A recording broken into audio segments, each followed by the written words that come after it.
Vou apresentar aqui o colega Rafael Kurkowski, que é promotor de justiça no estado de Sergipe, do Ministério Público de Sergipe, atualmente exercendo as suas funções como coordenador de disciplina da Corregedoria Nacional do Ministério Público, é mestre em Direito pelo Centro Universitário de Brasília, doutorando em Direito pela Universidade Federal da Bahia, é autor de vários livros, artigos, já festejado pela doutrina, mas eu dou como destaque, porque é um livro que eu já li, Execução Provisória da Pena no Júri, Fundamentos Políticos e Jurídicos por questões sanitárias, como ele vai assumir aqui o púlpito, eu vou assistir ele aqui da lateral do plenário, tá? Colega Rafael, com a palavra.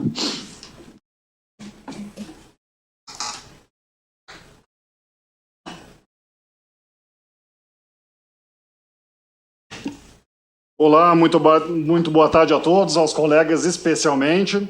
Sem perder tempo e falar depois da colega Simone fica mais difícil ainda pela riqueza de detalhes e informações e o assunto muito pragmático com o qual ela nos brindou. O assunto que coube a mim, vamos explorar agora, execução provisória da pena no júri, um assunto em relação ao qual eu tenho estudado faz um tempo já. E eu me penitencio antes só em relação aos cumprimentos, é claro. Eu cumprimento aqui especialmente a conselheira Fernanda Marinella, a doutora Fernanda Marinella, pela oportunidade de falar neste evento, ao colega Dani Salles por manter a excelência deste evento, que se encontra na quarta edição já, com assuntos sempre candentes e muito interessantes. Igualmente, e encerrando aqui, eu cumprimento os meus ex-colegas do Ministério Público do Maranhão que nos acompanham, eu já integrei aquela instituição, e os meus atuais colegas e amigos do Ministério Público do Estado de Sergipe, instituição a que eu integro com muita honra, muito orgulho, e tenho a satisfação e a gratidão de trazer aqui para o Conselho Nacional do Ministério Público falar um pouquinho sobre um assunto tão caro para nós. Feita essa breve introdução, então, eu vou pedir a sua licença para carregar um pequeno arquivo de slides aqui. Só um minuto, modo apresentação. Só são 57 slides, podemos vencer em tempo, não se preocupem. Brincadeira à parte, colegas, mas vamos lá.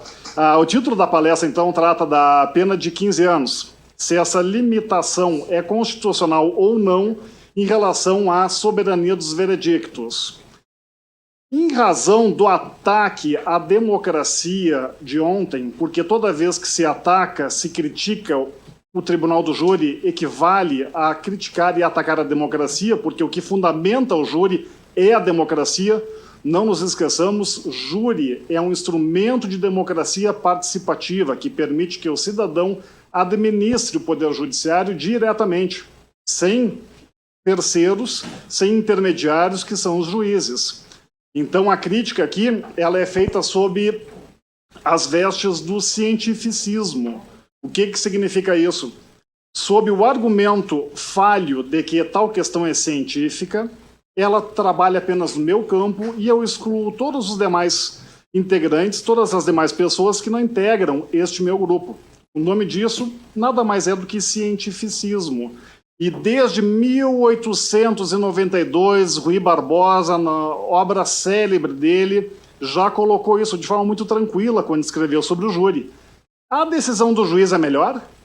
Eis a pergunta dele. Em letras garrafais, ele nos responde que não. Não há indícios, não há indicativa nenhuma de que a decisão do juiz togado, por maior que seja o estudo técnico que ele tem, seja melhor do que a decisão popular, a decisão do juiz leigo. E para encerrar aqui e retomar a nossa fala com os colegas, este foi o dispositivo de uma sentença judicial de um juiz federal togado. No caso dos autos, não era exigível do acusado Luiz outra conduta. O seu estado de vulnerabilidade emocional, psicológico e financeiro propiciou a prática do delito descrito na exordial ministerial. Esta sentença aqui, da Vara Federal de Brasília, absolveu o réu sob esse argumento da inexigibilidade de conduta diversa. Querem saber a acusação? Um equatoriano trazia consigo 6 quilos de cocaína no Aeroporto Internacional de Brasília. Réu confesso durante a instrução. Alegou que ele praticou o crime porque passava por condições financeiras ruins e precisava angariar recursos para alimentar a si e a sua família. Eu desafio encontrar um conselho de sentença no planeta que desse esta decisão. Sem mais delongas, vamos ao nosso assunto então, colegas. E tratamos aqui, basicamente, do artigo 492, inciso 1 do CPP, que foi acrescentado, alterado pela lei do anticrime, pacote anticrime. Basicamente diz que o presidente do júri proferirá a sentença que, em caso de condenação, no caso de condenação, uma pena igual ou superior a 15 anos de reclusão determinará a execução provisória das penas. O nosso assunto hoje, um tanto quanto dogmático, é desvendar se essa limitação de 15 anos, que não se sabe de onde veio, é constitucional ou não, no sentido de poder limitar ou talvez cancelar a soberania dos veredictos. Um valor muito caro para nós. Então, quando nós tratamos o assunto, colegas, nós iniciamos com uma distinção muito básica entre execução provisória e prisão cautelar. Execução provisória, colegas, não é espécie de prisão cautelar. Execução provisória não está submetida aos requisitos da cautelaridade. Execução provisória é executar a pena, prisão-pena, não mais prisão cautelar, de forma provisória. É simples assim. Então não é válida aquela argumentação dos que são contrários à execução provisória, no sentido de que, olha, se é necessária a prisão antes do trânsito em julgado, se vale da prisão preventiva. Não é disso que estamos falando, colegas. Aqui está em jogo a execução provisória da pena própria. E já fica a dica aqui nos plenários. Após a aquisitação, após a decisão do Conselho de Sentença, quando se retorna para o plenário, se não for determinada na sentença condenatória a execução provisória, o que o colega, que é partidário da execução provisória, pode fazer? Requerer pura e simplesmente a aplicação do 492.1e e, de forma subsidiária, requerer a prisão preventiva, mas destacando que é um pedido subsidiário. Tecnicamente não é correta essa solução, mas é uma ferramenta da qual nós temos que nos valer enquanto membros do Ministério Público para fazer valer a vontade que deve ser soberana dos jurados, do Conselho de Sentença. Quando tratamos, colegas, desse assunto, então, vamos para a presunção de inocência. Ela equivale a 3 regras. A doutrina é tranquila em relação a isso. Ela é regra de tratamento. Eu não trato inocente como se culpado fosse. Exemplo de manual. Súmula vinculante número 11. Algemas. Se não há risco de fuga, de dano a próprio ou a terceiros, eu não emprego algemas. Execução provisória tem a ver com isso? Não. Segundo ponto. A presunção de inocência é uma regra de ônus da prova. Naturalmente, no processo penal, o ônus da prova incumbe ao Ministério Público, enquanto acusador. A execução provisória da pena tem alguma relação com isso? Não, porque no plenário, quando é caso de condenação, o Ministério Público apresenta as provas que foram produzidas ao longo do processo e que são entendidas sob a certeza moral pelos jurados como suficiente para a condenação. Não temos nenhum problema aqui em relação à regra do ônus da prova, que é a presunção de inocência. E temos uma terceira questão. A presunção de inocência ela é regra de decisão. Independentemente de quem tenha produzido a prova, se ao final o juízo restar em dúvida, ele absolve. É tranquilo isso. Isso aqui é processo penal 1, que aprendemos na faculdade.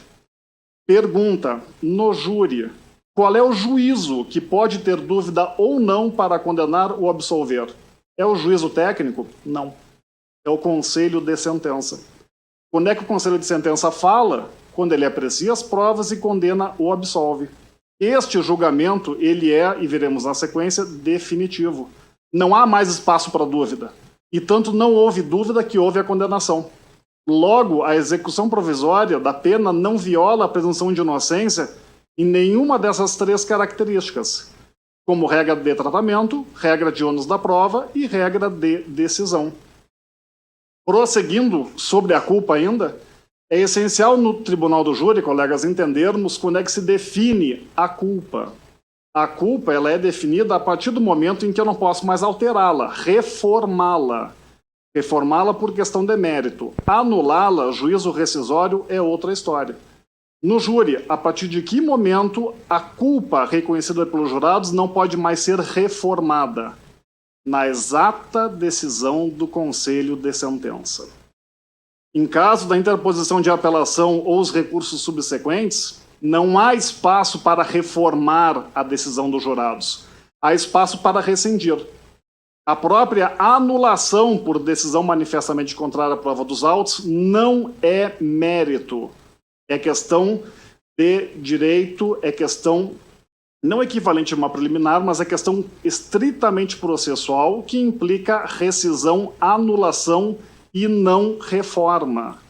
Logo, meus caros, meus amigos, no tribunal do júri, nós não podemos, a rigor, reformar a decisão do conselho de sentença. O máximo que podemos fazer é anulá-la. Então, exige-se, de forma equivocada, segundo sustentamos, a trânsito em julgado da condenação para ver a execução, seja após encerramento das instâncias ordinárias e do STJ-STF, seja no júri, após o trânsito em julgado da última decisão, do último recurso cabível, que nós sabemos a longa história recursal, o longo caminho que é. Pois bem, essa possibilidade da rescisão será adotada como critério para trânsito em julgado no processo penal, meus colegas. Ela não funciona. Em que sentido? No processo penal, a possibilidade de rescisão ela é eterna. Se transitado em julgado é possível o ajuizamento da revisão criminal, que pode implicar a nulidade, a desconstituição da condenação, significa que essa possibilidade de rescisão é eterna. Qual é o sentido, então, de eu eleger como um marco representativo o trânsito em julgado, já que para todo sempre é possível a rescisão? Este é o motivo, meus colegas, para que nós não adotemos a possibilidade de rescisão como tendo algum significado para fins da execução provisória.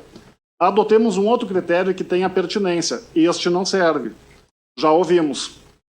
E, aliado a isso, temos que entender que, já que a culpa reconhecida pelos jurados, ela não é objeto de reforma, mas apenas de rescisão, o que acontece quando é proferida a decisão dos jurados, exatamente sobrevém o trânsito em julgado do capítulo que reconhece a culpa, do capítulo da culpabilidade.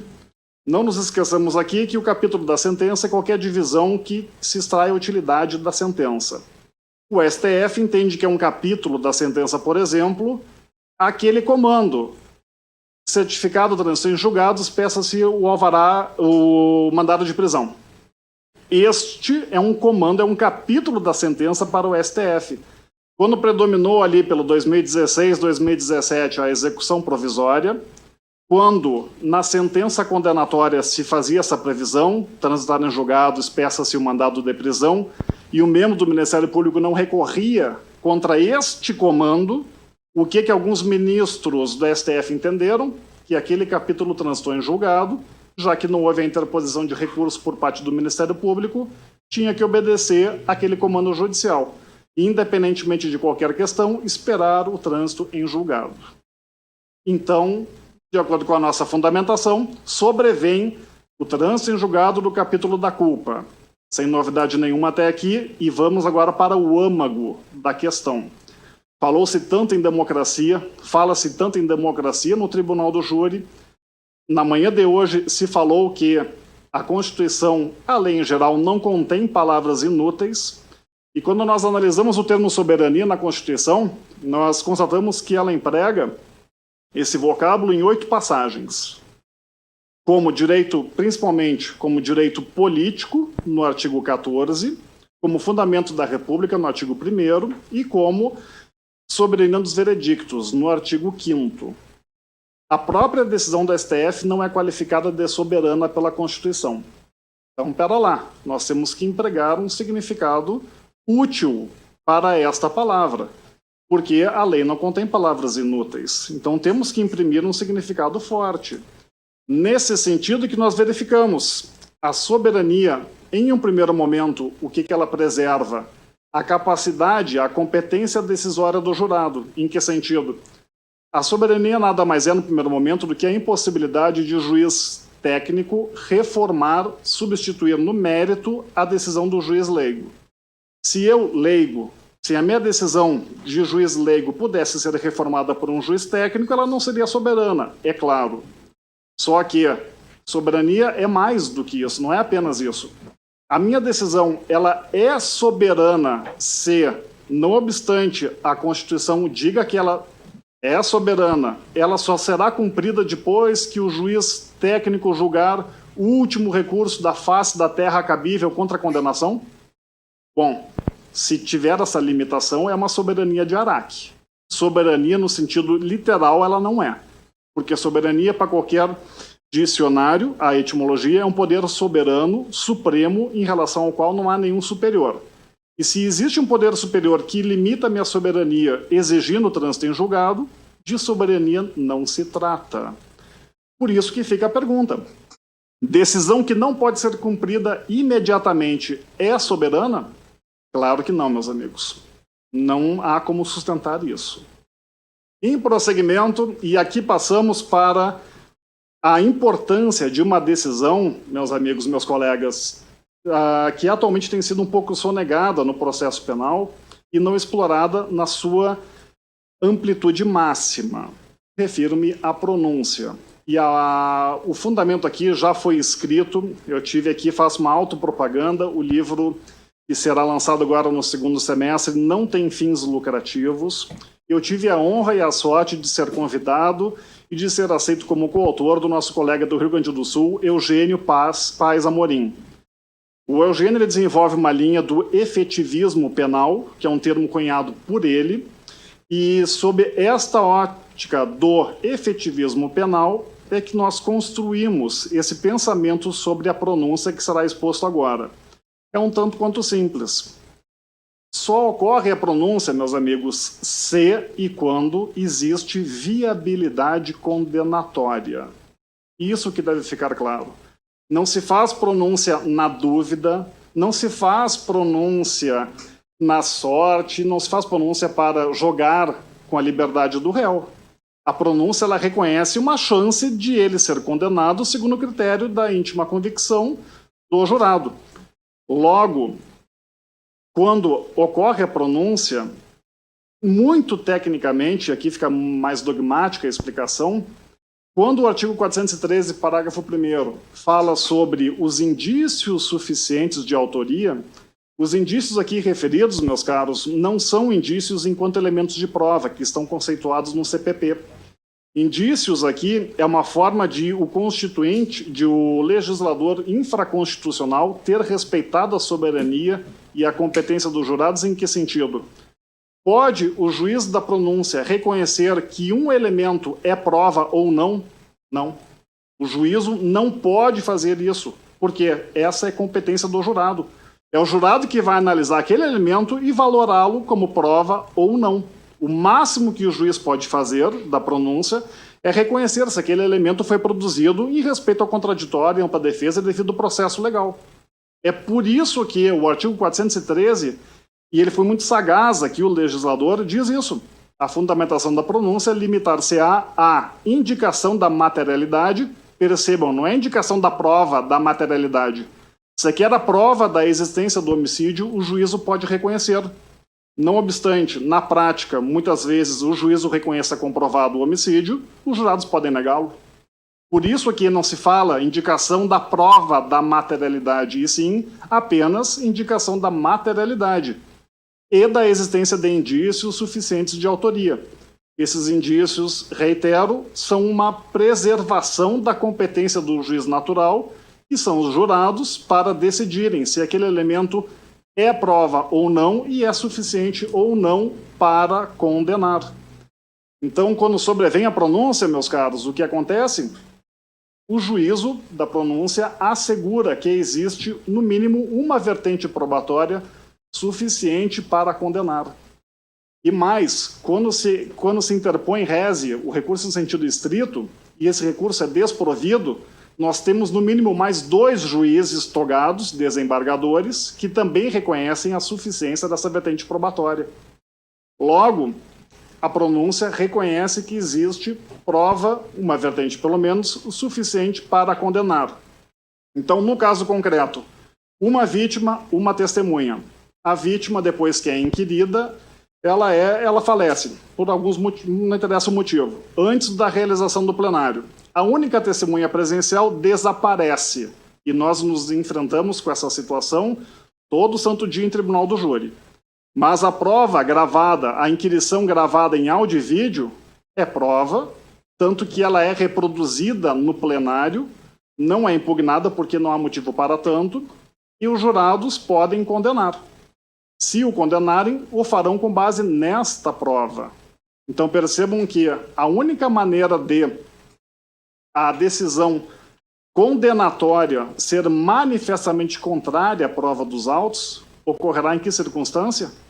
Naquela circunstância em que o contexto probatório reconhecido pela pronúncia desaparecer no plenário por completo. Aí eu posso dizer que a condenação é manifestamente contrária à prova dos autos. Eu paro por aqui, vou dar seguimento e só deixo a provocação no ar.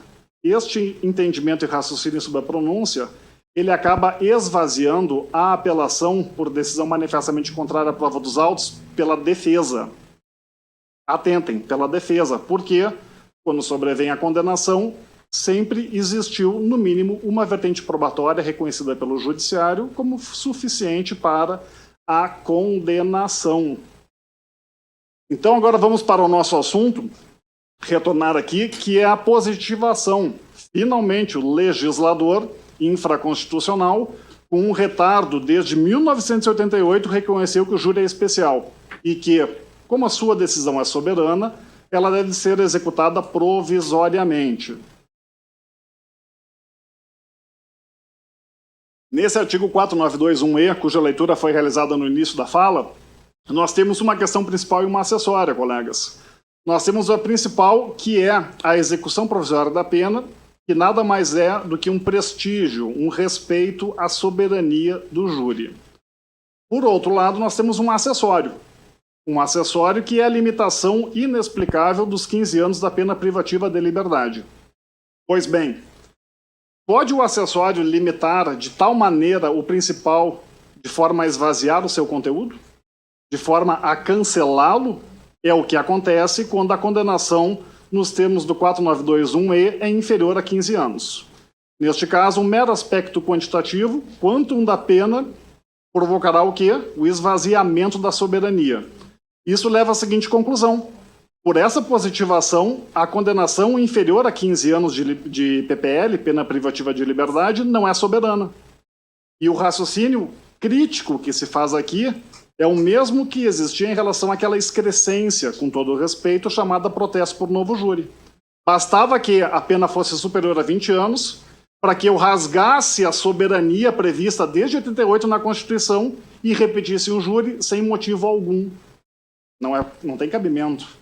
Então, quando nós analisamos essa questão, a gente parte muito brevemente se é razoável ou não esse critério distintivo. E aqui, em 1 minuto, Karl Lorenz, ele explica pela natureza das coisas o seguinte: o critério que eu utilizo para desigualar, ele é pertinente?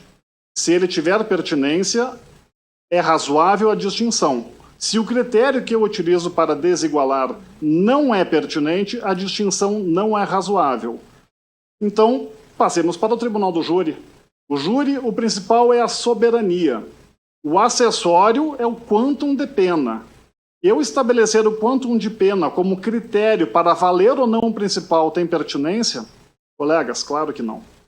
Evidentemente que esse critério de 15 anos, inexplicável, ninguém sabe de onde veio. Particularmente, eu já escrevi sobre isso e acompanhei os debates legislativos. Esse limite de 15 anos surgiu no dia da votação no pacote anticrime sem fundamentação nenhuma. E passou. Então, outra crítica ainda dos 15 anos, meus caros. Ele viola o princípio da igualdade. Basta imaginar concurso de agentes, 2 condenações, Pelas circunstâncias pessoais dos corréus, um tem a pena final 14 anos e 11 meses, o outro tem a pena final de 15 anos e 1 mês. Como é que a igualdade explica que o 15 anos e 1 mês vai ter execução provisória e o 14 anos e 11 meses não? A igualdade não permite isso, não tolera. Mas o que é sustentável, o que cabe a partir daí? Justamente o reconhecimento da inconstitucionalidade com redução de texto. Primeiro eu explico e depois vamos ao exemplo. Para cá no Tílio, basicamente, se nessa inconstitucionalidade com redução de texto, se eu suprimir a palavra, a harmonia e o objetivo último do texto restam comprometidos, se houver esse comprometimento, eu não posso fazer a redução de texto.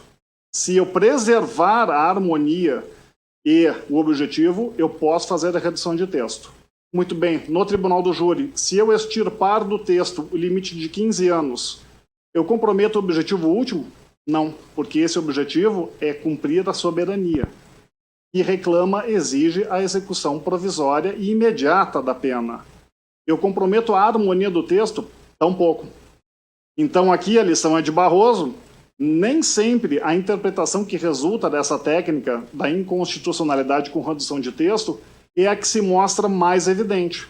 Mas, se ela respeitar o objetivo e a harmonia, ela prevalece. E qual é o nosso exemplo? Muito bem, ADI 11.27.8, que considerou como não escrita a imunidade, que não é mais imunidade, do desacato prevista em favor dos advogados. Percebam aqui, o advogado tem imunidade profissional, não constituindo injúria, difamação ou desacato puníveis qualquer manifestação de sua parte no exercício de sua atividade em juízo ou fora dele. Esse ou desacato foi retirado do texto, é considerado não escrito, porque se reconheceu em relação a ele a inconstitucionalidade com redução de texto. Logo, o advogado tem imunidade profissional e não pratica injúria e difamação, mas o desacato sim, por decisão do nosso STF empregando essa técnica da inconstitucionalidade com redução de texto. Em prosseguimento, para aqueles que não concordam com essa técnica e dizem que o objetivo último restará comprometido, muito bem, reconhecemos pura e simplesmente que ele é inconstitucional, o 492.1, a linha E, porque ele ofende a soberania dos veredictos ao exigir 15 anos como limite mínimo. Se eu reconhecer essa inconstitucionalidade, qual é o entendimento a que vamos recorrer, que vai prevalecer? O do HC 118.770, que é o HC clássico, a partir do qual se positivou na jurisprudência a possibilidade da execução provisória da pena sem limite algum. Em prosseguimento, analisemos agora, já em linha de encerramento também, colegas, a parte mais prática daqui. Como é que no dia a dia é possível, e é uma sugestão aqui, com a maior humildade da minha parte, apresentar esse pedido de execução provisória da pena. Essencial, depois da quesitação, colegas, nunca antes. Se, por alguma maneira, for ventilada essa tese no plenário antes da quesitação, o moral, o psicológico dos jurados será influenciado. E o jurado que for informado que a pena dele, a decisão dele vai ser imediatamente cumprida e ele está ali vendo aquele réu, ele pode deixar-se influenciar por essa circunstância que não é jurídica e não deveria ser levada em conta para votar, seja pela condenação ou pela absolvição. Então não há por que discutir a execução provisória perante e com os jurados, já que essa matéria não é da competência deles. Essa matéria é competência do juiz em determinar o cumprimento da vontade imediata dos jurados. Meus caros, nós temos uma linha que sustenta a tal da lawfare, que seria o emprego de táticas de guerra na atuação do Ministério Público, que ele iria para cima, e aqui eu peço licença para inverter a mesa. Essa lawfare que caracteriza o uso, muitas vezes abusivo, de expedientes judiciais, ela é uma tônica por parte de alguns defensores. Alguns, não todos, porque eles se valem da autorização prevista em lei para interpor todos os recursos possíveis e imagináveis. E não nos esqueçamos aqui que a própria Corte Interamericana de Direitos Humanos já decidiu que o abuso do direito de recorrer pelo réu defesa é condenável e não deve prevalecer. O que eu quero dizer com isso tudo? Preparemos o caminho para levar às últimas consequências a tese da execução provisória pelos membros que a entendem como devida. Então, no plenário, já preparem, deixem a munição carregada para uma possível correição parcial. Falo de Sergipe. Em Sergipe, a correição parcial depende do pedido de reconsideração ao juízo. No caso concreto, então, terminada a sessão em que não foi decretada a execução provisória da pena, basta, na própria sessão, o membro do Ministério Público pedir a execução provisória e, se o juízo indeferir, já pedir a reconsideração. O juízo tem que se manifestar no momento e fica registrado em ata. Ali é o suficiente para argumentar para o Tribunal de Justiça que aquela decisão causou inversão tumultuária do processo. Tentemos por várias maneiras que alguma delas pode dar certo e ser reconhecida.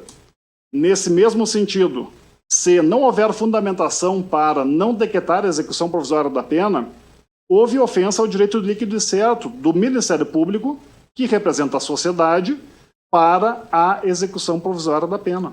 Então tentemos a via do MS também. Pararemos por aqui? Não. Uma outra preocupação agora, mais do que nunca de nós membros, é justamente a dosimetria.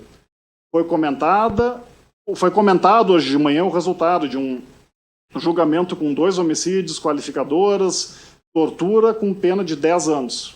É uma pena, não tem explicação, é claro. Particularmente, eu participei faz um tempo já, não interessa a comarca, de um julgamento em que 2 homicídios consumados qualificados, 1 homicídio qualificado tentado, 3 torturas, 2 ocultações de cadáver. Pena final, 30 anos. Tem cabimento? Não. Houve recurso da parte do Ministério Público, foi acolhido esse recurso e a pena final resultou em 64 anos. Então agora temos que nos preocupar com a dosimetria, para com qual finalidade também? Se o TJ der provimento à nossa apelação e a pena final resultar superior a 15 anos, o TJ deverá decretar a execução provisória da pena.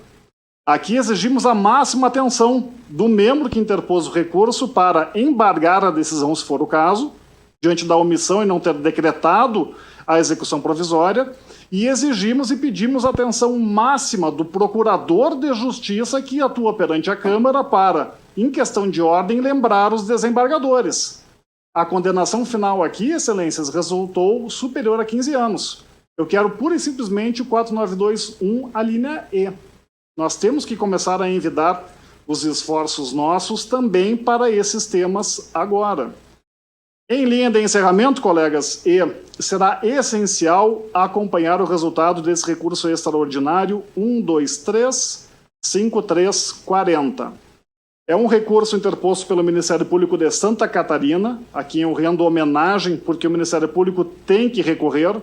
Até então, essas teses, o próprio HC 118.770, são teses que foram decididas com base em pedidos da defesa, em habeas corpus, porque eles recorrem e impetram HC contra todos os atos do processo. O Ministério Público tem que voltar a assumir o protagonismo das suas teses e provocar os tribunais superiores para que eles decidam a questão, conforme nosso entendimento ou não, mas nós temos que provocar. Então, neste recurso extraordinário interposto pelo MP de Santa Catarina, distribuído ao relator Barroso, ele apresentou o seguinte voto, consolidando a seguinte tese: a soberania dos veredictos do Tribunal do Júri autoriza a imediata execução de condenação imposta pelo corpo de jurados, independentemente do total da pena aplicada. Detalhe, no caso concreto, a pena é superior a 15 anos. Então, essa tese que o ministro Barroso colocou aqui, independentemente do total da pena, é efetivamente um controle abstrato. Não havia necessidade, no caso concreto, deste acréscimo à tese, mas houve. Em relação a este voto, o ministro Toffoli votou acompanhando o Barroso. O ministro Toffoli, que votou na execução provisória após o encerramento das instâncias ordinárias contra, ele sempre deixou claro que no júri era diferenciado e no júri ele era a favor. Na sequência, o ministro Gilmar Mendes votou contra, exigindo o duplo grau de jurisdição os argumentos que costumeiramente são alegados nesse sentido, e o ministro Lewandowski pediu para o plenário presencial, e não mais o plenário virtual, que é outra forma técnica de julgamento. E este julgamento parou aqui. Como temos repercussão geral nele, este julgamento aqui, exibido na tela, será um divisor de águas. Será antes dele e após a existência dele. Por isso, nós temos de acompanhar e postular, brigar para que os tribunais STJ, segundo grau, e o próprio juízo de direito, primeiro grau, juiz federal, apliquem esse entendimento. Com essas palavras, meus amigos, é que eu agradeço imensamente a oportunidade de ter contribuído um pouquinho aqui neste magnânimo evento. Deixo os meus contatos nas redes sociais aí, nessa era de pandemia, que todos nós estamos nos adaptando, aprendendo, utilizando essas ferramentas de tecnologia. Deixo esses contatos, então, estou sempre à disposição para trocar qualquer ideia, conversar e tudo mais. Nesse sentido que eu agradeço de novo e retorno a palavra à condução dos trabalhos.